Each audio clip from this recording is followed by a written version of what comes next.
Hello dear student, स्वागत और अभिनंदन है आप सभी प्रिय छात्रों का आपके अपने YouTube channel Subhash study centre में। और आज का यह वीडियो आपके लिए टॉप मोस्ट होने वाला है, क्योंकि इस वीडियो में यदि आप कक्षा 10 और 12 के छात्र हैं और बोर्ड परीक्षा 2021 की तैयारी कर रहे हैं तो आज के प्रश्न 8 मई को होने वाले हिंदी के पेपर के लिए मोस्ट इंपॉर्टेंट हैं। प्रश्नों की संख्या तो कम ही होगी, लेकिन एक प्रश्न से मैं आपको कई प्रश्नों के उत्तर देने का प्रयास करूंगा। तो चलिए स्टार्ट करते हैं। उससे पहले आपसे निवेदन है कि आप वीडियो के अंत तक जरूर बने रहिएगा, क्योंकि आज के इन प्रश्नों के साथ मैं आपको अनेक प्रश्नों के उत्तर को देने वाला हूं। तो चलिए स्टार्ट करते हैं। आज का पहला प्रश्न है, आधुनिक युग की मीरा किसे कहा जाता है। तो बहुत से कंफ्यूजन में उत्तर यह भी हो जाते हैं यदि आपके विकल्प में है कि मीराबाई को,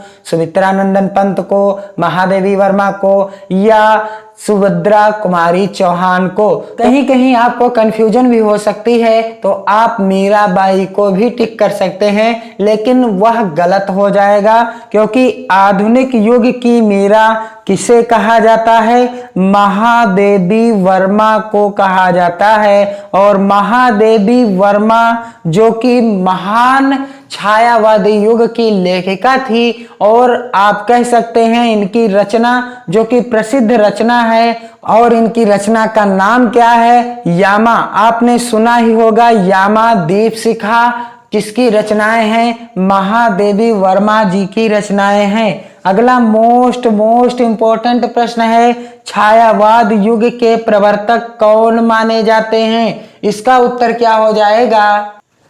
छायावाद युग के प्रवर्तक जयशंकर प्रसाद जी माने जाते हैं। कौन माने जाते हैं? जयशंकर प्रसाद जी माने जाते हैं। और जयशंकर प्रसाद जी का जब आप जीवन परिचय पढ़ते हैं तो पहले ही लिखा होता है, कोमल भावनाओं के चितेरे, छायावाद युग के निर्माता या छायावादी युग के निर्माता। तो यहाँ पर प्रश्न क्या है? छायावाद युग के प्रवर्तक या निर्माता कौन माने जाते हैं? जयशंकर प्रसाद माने जाते हैं। और इनकी प्रसिद्ध रचना कौन सी है? कामायनी। कौन सी है? कामायनी। कामायनी या आप याद कर सकते हैं कि ध्रुव स्वामिनी, कामायनी या ध्रुव स्वामिनी। अगला प्रश्न है, ब्राह्मण पत्रिका के संपादक कौन थे? और इस प्रश्न का उत्तर क्या हो जाएगा? ब्राह्मण पत्रिका के संपादक कौन थे? ब्राह्मण पत्रिका के संपादक प्रताप नारायण मिश्र जी थे। कौन थे? प्रताप नारायण मिश्र जी थे ब्राह्मण पत्रिका के संपादक। आपको याद रखना है, और यह प्रश्न इंटर की बोर्ड परीक्षा में आ चुका है। अगला प्रश्न है, लोकायतन किसकी रचना है? लोकायतन किसकी रचना है? मोस्ट इंपॉर्टेंट रचना है किसकी? सुमित्रानंदन पंत जी की। किसकी रचना है? सुमित्रानंदन पंत जी की। और सुमित्रानंदन पंत को क्या कहा जाता है? प्रकृति का सुकुमार कवि। मैंने आपको प्रश्न बताया हुआ है कि प्रकृति का सुकुमार कवि किसे कहा जाता है? सुमित्रानंदन पंत को। अगला प्रश्न है, हिंदी प्रदीप के संपादक कौन थे? हिंदी प्रदीप के संपादक कौन थे? बाल कृष्ण भट्ट।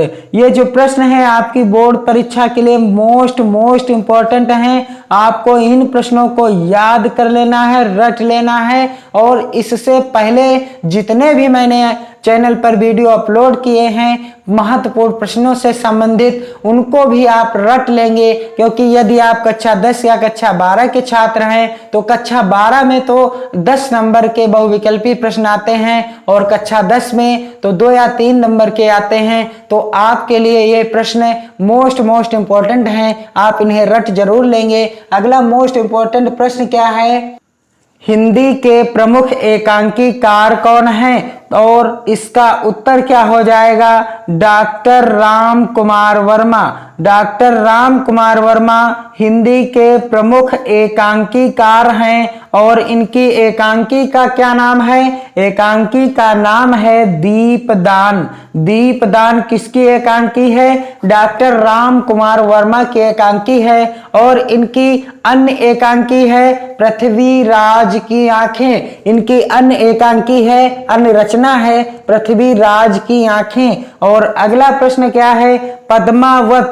पद्मावत किसकी रचना है? तो पद्मावत मलिक मोहम्मद जायसी की रचना है। और जायसी की अन्य दो प्रमुख रचनाएं हैं आखिरी कलाम और कौन सी है? अखरावट। आपको याद रखना है पद्मावत, अखरावट और आखिरी कलाम किसकी रचनाएं हैं? जायसी जी की रचनाएं हैं। अगला प्रश्न है सरस्वती पत्रिका के संपादक कौन थे? सरस्वती पत्रिका के संपादक कौन थे? इसका उत्तर हो जाएगा आचार्य महावीर प्रसाद द्विवेदी। आचार्य महावीर प्रसाद द्विवेदी जी सरस्वती पत्रिका के संपादक थे और इन्होंने सरस्वती पत्रिका का संपादन सन 1903 ईस्वी से प्रारंभ किया था। और इसके पहले इस पत्रिका के संपादक कौन थे? डॉक्टर श्याम सुंदर दास जी थे।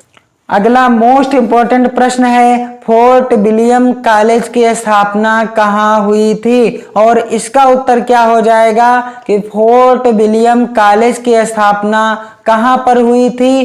कलकत्ता में हुई थी या आगरा में हुई थी? तो इसका उत्तर हो जाएगा फोर्ट विलियम कॉलेज की स्थापना कलकत्ता में हुई थी। कहाँ पर हुई थी? आपको याद रखना है फोर्ट विलियम कॉलेज की स्थापना कलकत्ता में हुई थी। उत्तर क्या हो गया? कलकत्ता। कलकत्ता में हुई थी। अगला प्रश्न है बीजक किसकी रचना है? बीजक किसकी रचना है? तो इसका उत्तर क्या हो जाएगा? कबीर दास। और कबीर दास जी पढ़े लिखे नहीं थे। कबीर दास की वाणी को इनके शिष्यों ने और शिष्यों में प्रमुख शिष्य धर्मदास ने बीजक नामक ग्रंथ में संग्रहित कर लिया और कबीर दास जी की रचना का नाम क्या हुआ? बीजक। और इसमें 3 चीजें हैं साखी, शबद, रमैनी। आपको ध्यान रखना है कभी कभी प्रश्न आ जाता है कि साखी, शबद और रमैनी के लेखक कौन हैं? तो इसके लेखक हो जाएंगे कबीर दास। अगला प्रश्न है तार सप्तक के संपादक कौन थे या कौन हैं? तो इसका उत्तर क्या हो जाएगा? सच्चिदानंद हीरानंद वात्स्यायन अज्ञे जी तार सप्तक के संपादक थे। और इसका जो है संपादन इन्होंने कब किया? तार सप्तक का सन 1943 ईस्वी में। कब किया? सन 1943 ईस्वी में किया। अगला प्रश्न है दीप शिखा का रचयिता कौन है? और यही अभी मैंने आपसे बताया था कि यामा, दीप शिखा और निहार, निर्जा, रश्मि ये सभी रचनाएं किसकी हैं? महादेवी वर्मा जी की हैं। किसकी हैं? महादेवी वर्मा जी की हैं। और महादेवी वर्मा को आधुनिक युग की मीरा कहा जाता है। अगला प्रश्न है किस कवि को राष्ट्र कवि का सम्मान प्राप्त हुआ है? तो किस कवि को राष्ट्र कवि का सम्मान प्राप्त हुआ है? इसका उत्तर क्या हो जाएगा? मैथिली शरण गुप्त को राष्ट्र कवि का सम्मान प्राप्त हुआ है। मैथिली शरण गुप्त को। और मैथिली शरण गुप्त की प्रथम काव्य रचना कौन सी है? भारत भारती। बोर्ड परीक्षा में आता है कि मैथिली शरण गुप्त की प्रथम काव्य रचना है और विकल्प में सही होगा भारत भारती। अगला प्रश्न है गोस्वामी तुलसीदास जी के बचपन का क्या नाम था? गोस्वामी तुलसीदास जी के बचपन का क्या नाम था? और इस प्रश्न का उत्तर क्या हो जाएगा कि गोस्वामी तुलसीदास के बचपन का नाम क्या था? तो जब आप इनके जीवन परिचय को पढ़ते हैं तो आपको लिखा मिलता है कि जब तुलसीदास जी का जन्म हुआ तब ये रोए नहीं, बल्कि इनके मुख से क्या निकला? राम निकला। और जब इनके मुख से राम का नाम निकला तब इनके माता पिता ने इनका नाम क्या रख दिया? राम बोला। क्या नाम रख दिया? राम बोला नाम रख दिया। इसलिए गोस्वामी तुलसीदास जी के बचपन का नाम क्या था? राम बोला था। और इनके पिता का क्या नाम था? आत्मा राम था। और माता जी का क्या नाम था? माता जी का नाम हुलसी था। इन प्रश्नों को भी आप ध्यान देंगे। पिता का नाम आत्मा राम और माता का नाम हुलसी और गोस्वामी तुलसीदास के बचपन का नाम राम बोला। इस तरह से यहाँ पर आपने देखा कि 3 प्रश्न आपके क्लियर हो गए। और अगला प्रश्न है, बाण भट्ट की आत्मकथा किसकी रचना है? और इस प्रश्न का उत्तर हो जाएगा, बाण भट्ट की आत्मकथा आचार्य हजारी प्रसाद द्विवेदी जी की रचना है। किसकी रचना है? आचार्य हजारी प्रसाद द्विवेदी जी की रचना है। और मैं आपको बता दूं कि बाण भट्ट की आत्मकथा रचना की विधा क्या है, यानी ये नाटक है, उपन्यास है, कहानी है या एकांकी है। तो बाण भट्ट की आत्मकथा किस विधा की है? उपन्यास विधा की है। आपको याद रखना है, आपकी बोर्ड परीक्षा में प्रश्न आ जाता है कि बाण भट्ट की आत्मकथा की विधा क्या है, तो राइट आंसर क्या हो जाएगा? उपन्यास विधा। अगला प्रश्न है, रानी केतकी की कहानी के लेखक कौन है? और इस प्रश्न का उत्तर क्या हो जाएगा कि रानी केतकी की कहानी के लेखक हैं मुंशी इंसा अल्लाह खां।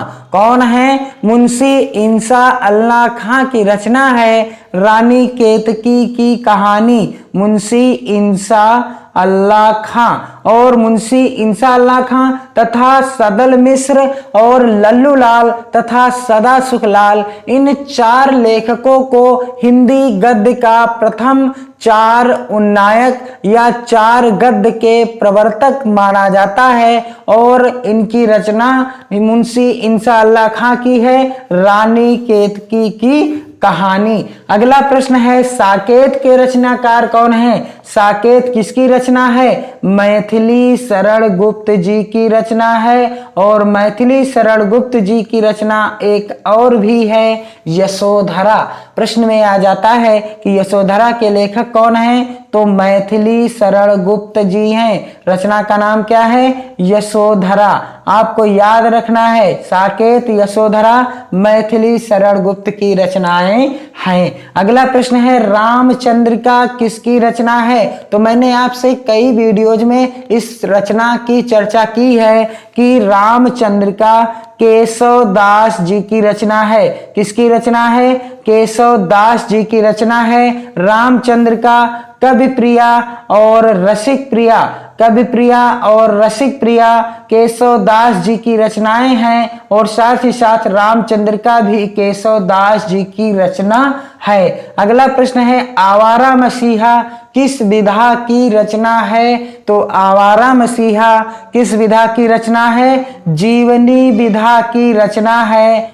और यह किसकी रचना है? आवारा मसीहा विष्णु प्रभाकर जी की रचना है। किसकी रचना है? विष्णु प्रभाकर जी की रचना है आवारा मसीहा।